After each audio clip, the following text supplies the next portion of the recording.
So our next topic is the variation of power supplied with driving force frequency. जो power supplied to the oscillator है वो driving force frequency के साथ किस तरीके से वेरी करती है। तो हमें average power supplied to the oscillator उसको फ्रीक्वेंसी की टर्म्स में लिखना पड़ेगा। और एवरेज पावर के लिए एक्सप्रेशन हमने लास्ट टाइम किया था F not square R divided by 2 ZM²।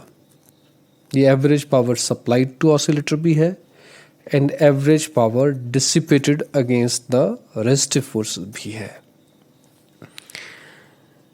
F not square R divided by 2 ZM²।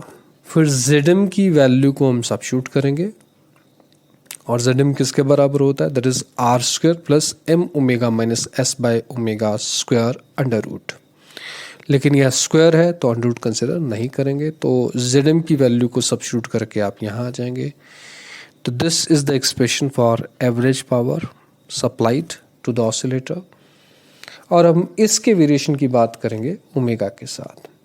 क्यों हमने ZM को एक्सपैंड करके रखा, क्योंकि ZM एक फैक्टर है जिसमें ओमेगा इन्वॉल्व है और जब तक हम सभी फैक्टर्स को ओमेगा की टर्म्स में नहीं रखेंगे तो वेरिएशन नहीं बता पाएंगे।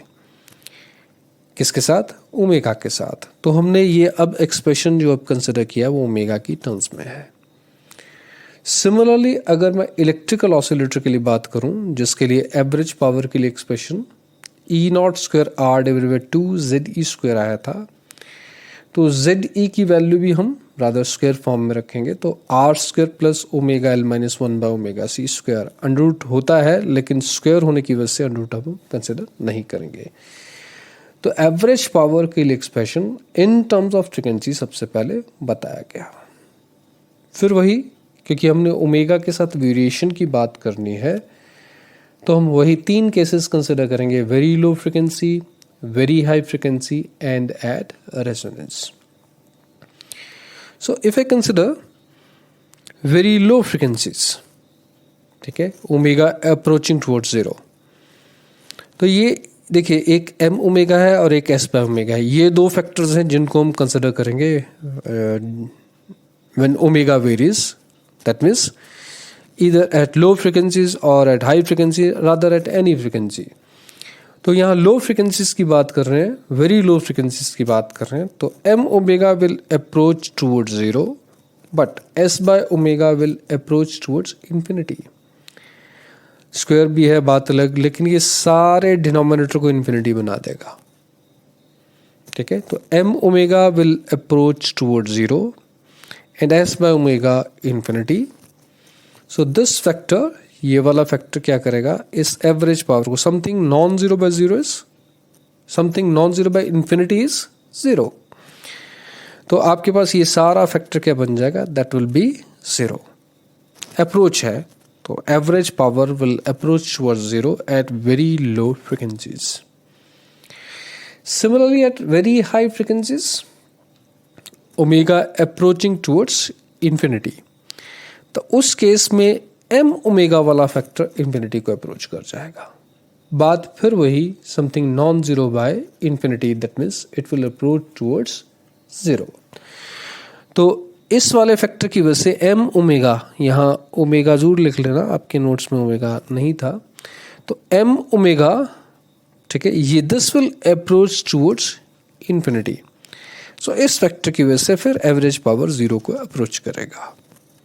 Similarly in the case of electrical oscillator भी लो फ्रिक्वेंसीज के ऊपर अगर बात हो तो 1 by omega C factor infinity को अप्रोच करेगा, इसलिए एवरेज पावर 0 को अप्रोच करेगी।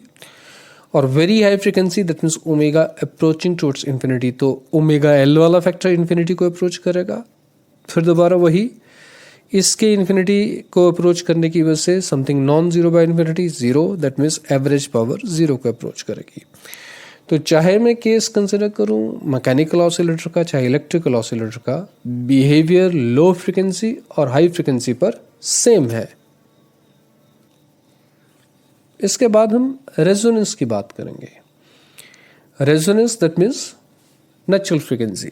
यहाँ आपके पास नेचुरल फ्रीक्वेंसी के ऊपर मैक्सिमम वैल्यू हो जाएगी, बिकॉज मैक्सिमम वैल्यू होने के लिए क्या होना पड़ेगा, इस डिनोमिनेटर को मिनिमम होना पड़ेगा, और क्योंकि स्क्वायर की फॉर्म में है ये, तो इसकी मिनिमम वैल्यू 0 ही हो सकती है भाई, ठीक है, नॉट अदर देन 0। अगर एम ओमेगा कम हो जाएगा एस ओमेगा से, ठीक है, तो आपके पास नेगेटिव आ जाएगा, लेकिन उसका स्क्वायर भी पॉजिटिव हो जाएगा। अगर एम ओमेगा एस ओमेगा से बड़ा है तब ये पॉजिटिव ही है, स्क्वायर फिर पॉजिटिव है। तो इसकी minimum value M omega equal to S by omega जब होगा तभी होगी, जब ये 0 होगा क्योंकि स्क्वायर है। तो आपके पास ये R square plus M omega minus S by omega की मिनिमम वैल्यू कब होगी, when M omega equal to S by omega, तभी आपके पास एवरेज पावर की वैल्यू क्या बनेगी, दैट विल बी मैक्सिमम। इस तरीके से करंट में भी किया था, करंट में भी क्या था आपके पास, करंट की बजाय वेलोसिटी में किया था। वेलोसिटी में क्या था, F not divided by Z M, तो वहां भी हमने सीधा इस फैक्टर को 0 कंसिडर कर लिया था, that means M omega is good S by omega. तो सिमिलर बेसिस पर चल रहे हैं, यहाँ जेड एम स्क्वायर है।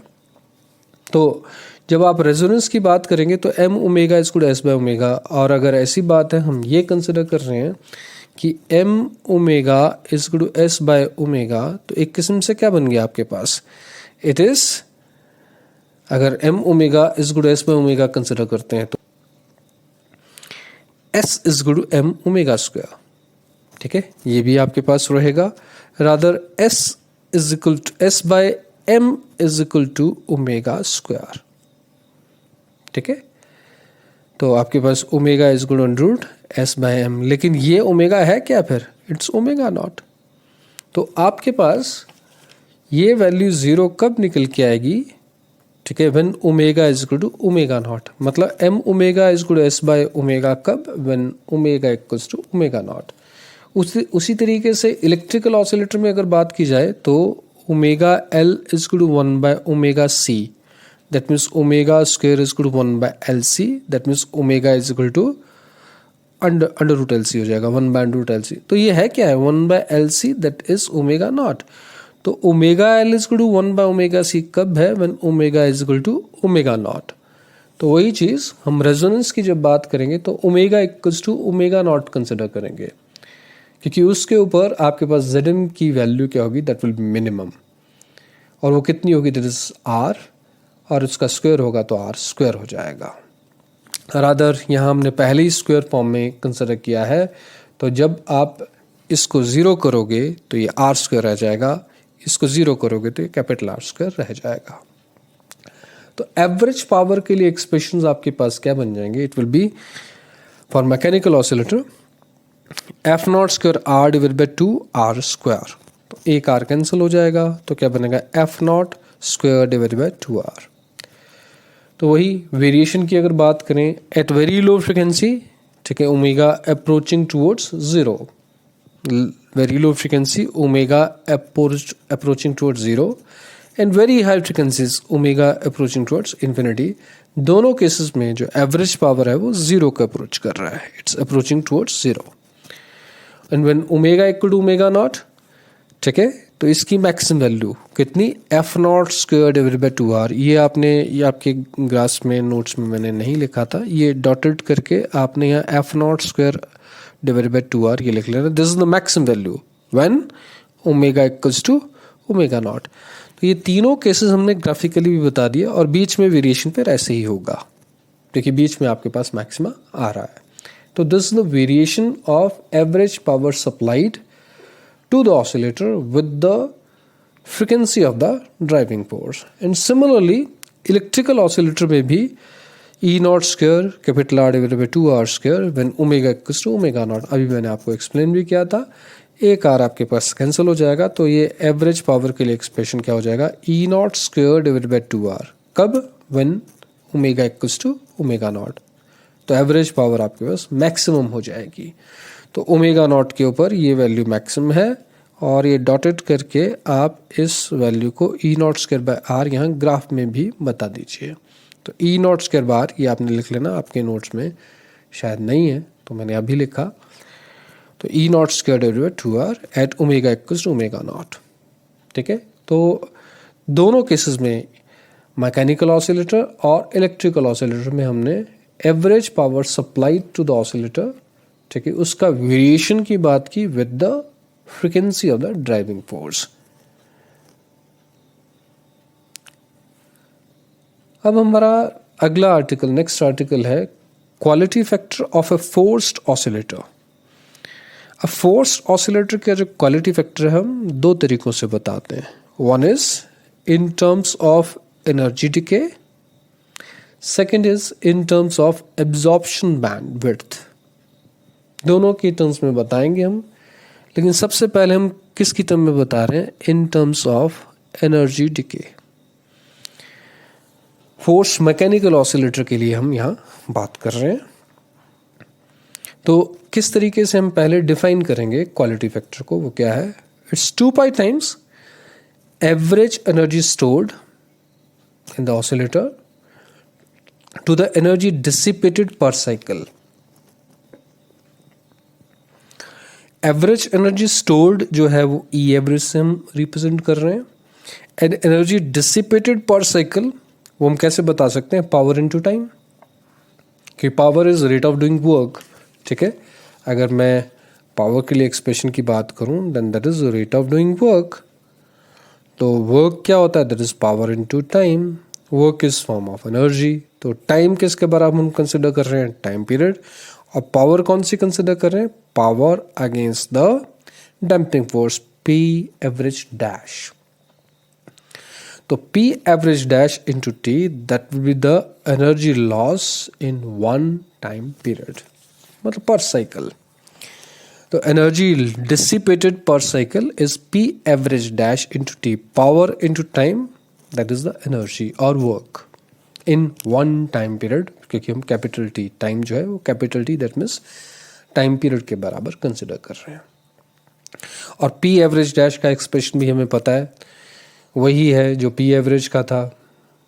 मतलब P average was the power supplied to the oscillator, and P average dash that is the power dissipated by the oscillator. But expressions दोनों के लिए सेम थे, और वो एक्सप्रेशन क्या था? R F not square divided by 2 square, जो हमने अभी पिछले आर्टिकल में जिसके वेरिएशन की भी बात की।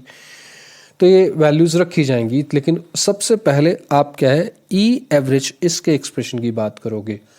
ये एक एवरेज एनर्जी स्टोर्ड, इसके लिए एक्सप्रेशन पहले आपको बताना पड़ेगा।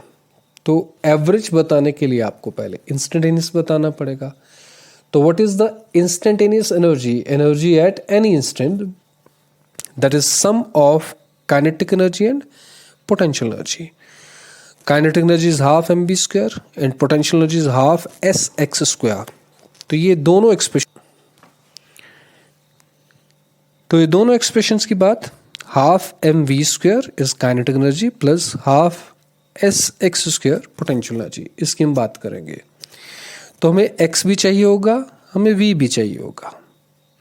और x और v कहाँ से आएंगे? जो एक्सप्रेशंस हमारे हैं, हमारे पास फेजर नोटेशन में थे, बात अलग, लेकिन हम बात जो कर रहे हैं वो क्या कर रहे हैं?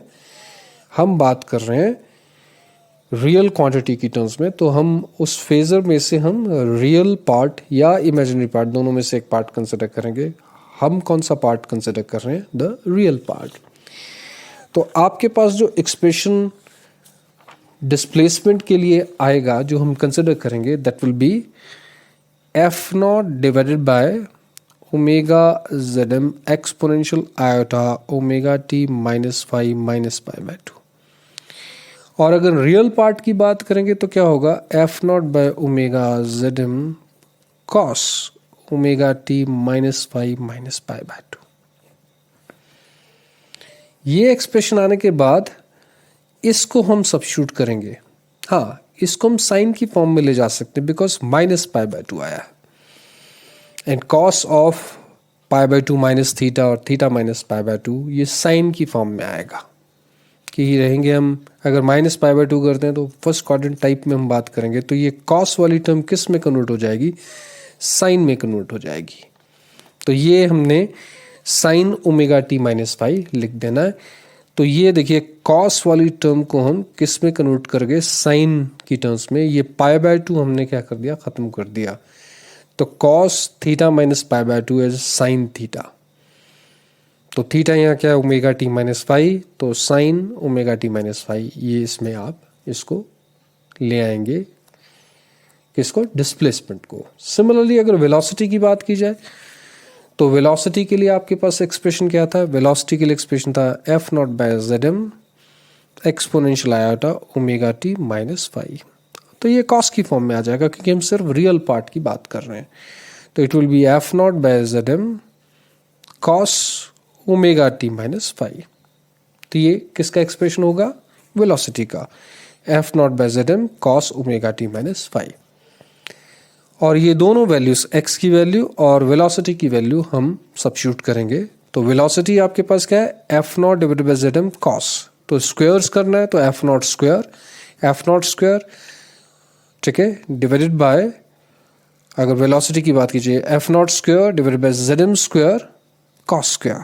तो F not square Z M square cos square ये। और जब हम एक्स स्क्वायर की बात करेंगे तो F not square omega square Z M square ठीक है, F not square omega square Z M square sine square. तो F not square omega square Z M square sine square. तो ये टर्म्स हमने क्या कर दी? सब्स्टिट्यूट कर दी। ये आपके पास क्या आ गया? It's V square. ये आपके पास एस की वैल्यू है because S is M omega not square. और ये आपके पास एक्स स्क्वायर की वैल्यू आ गई। ये सब्स्टिट्यूशन इस तरीके से हुई है, half M V square plus half S, S is M omega not square. तो M omega not square into S X square, S नहीं एक्स स्क्वायर। तो एक्स स्क्वायर की वैल्यू ये, एस की वैल्यू ये। तो ये आपके पास क्या है? This is energy at any instant. लेकिन हमें चाहिए एवरेज ऑफ इट। तो वही एवरेज अगर करना चाहेंगे तो क्या करेंगे आप? ई डी टी ठीक है, zero to capital T divide by capital T.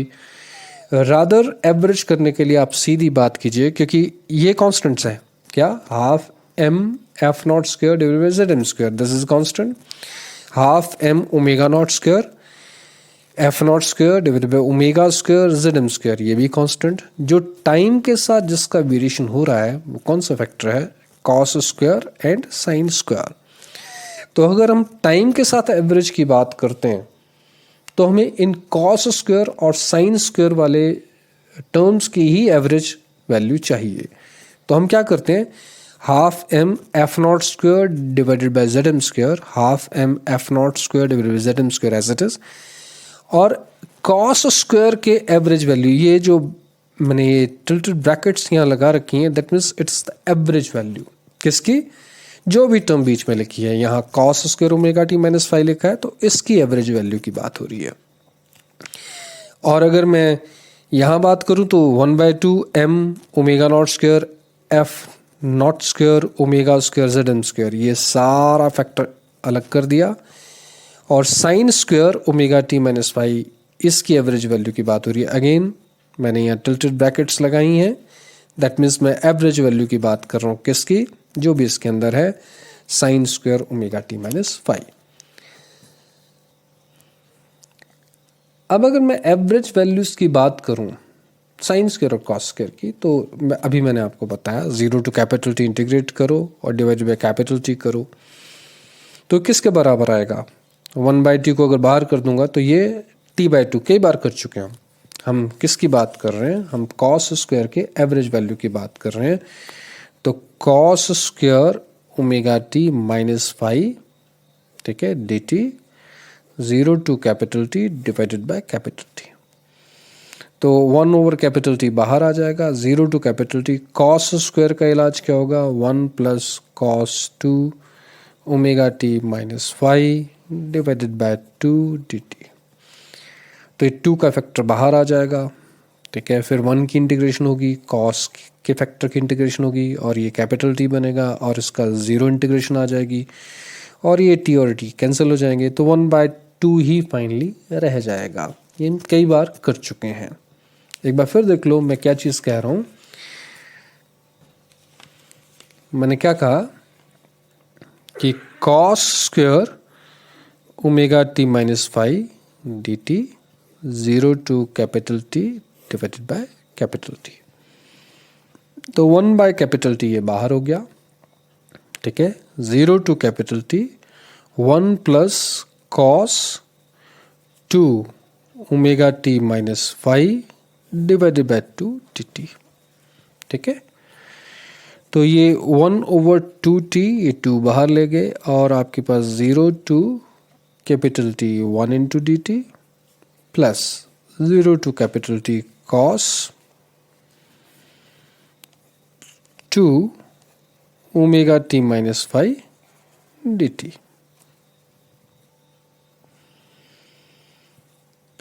इसकी जब इंटीग्रेशन होगी तो simply t 0 to capital T और इसकी इंटीग्रेशन आपके पास क्या हो जाएगी, दैट विल बी 0। और यहाँ आपके पास क्या बन जाएगा, it will B t minus 0।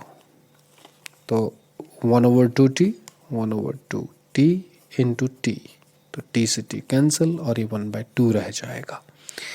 Similarly अगर साइन स्क्वायर होगा तो यहाँ माइनस होगा।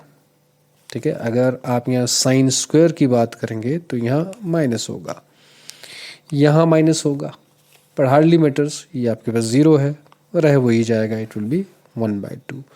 तो चाहे मैं कॉस स्क्वायर के एवरेज वैल्यू की बात करूं, चाहे साइन स्क्वायर के एवरेज वैल्यू की बात करूं, इट इज़ 1/2। तो मैंने वही चीज़ ये बताई आपको, जब दोनों ये सब्स्टिट्यूट हो जाएंगे 1/2, ये भी 1/2। ठीक है, तो देखिए दिस, ये फैक्टर एज इट इज, और ये जो वैल्यू 1/2 आपके पास आई है, this 1/2, this is the average value. और उसी तरीके से ये एज इट इज सारा, और साथ में ये जो 1/2 आया, ये किसका है, average value of sine square term. अब दोनों में अगर देखा जाए तो देखिए 2 इंटू 2 4, तो 1/4, m F not square Z M square, ये चीज़ आ गई। तो ये सारी टर्म हमने कॉमन निकाल ली, तो ये इसके कॉरस्पॉन्डिंग जो ब्रैकेट्स के अंदर फैक्टर आएगा, दैट इज 1। और यहाँ भी देखो omega naught square divided by omega square, इसको अगर छोड़ दिया जाए तो बाकी वही है 1/2 2 into 2 4 m F not square divided bye Zm square, ये बाहर आ चुका है। तो this is the expression for the average energy stored in the oscillator. और जहां तक सवाल एवरेज पावर डिसिपेटेड का है, तो वो एक्सप्रेशन भी अब आपको, ठीक है, पहले से पता है। तो ये दोनों चीजें आप सब्स्टिट्यूट करोगे इन इक्वेशन x, इस इक्वेशन में सब्स्टिट्यूट होगा, और फाइनली आपके पास क्वालिटी फैक्टर के लिए एक्सप्रेशन निकल के आएगा। तो देख लीजिए 2 pi times, this is expression for average energy stored in the oscillator, this is expression for average power dissipated against the resistive forces into time, मतलब ये just P है बात की थी। ठीक है,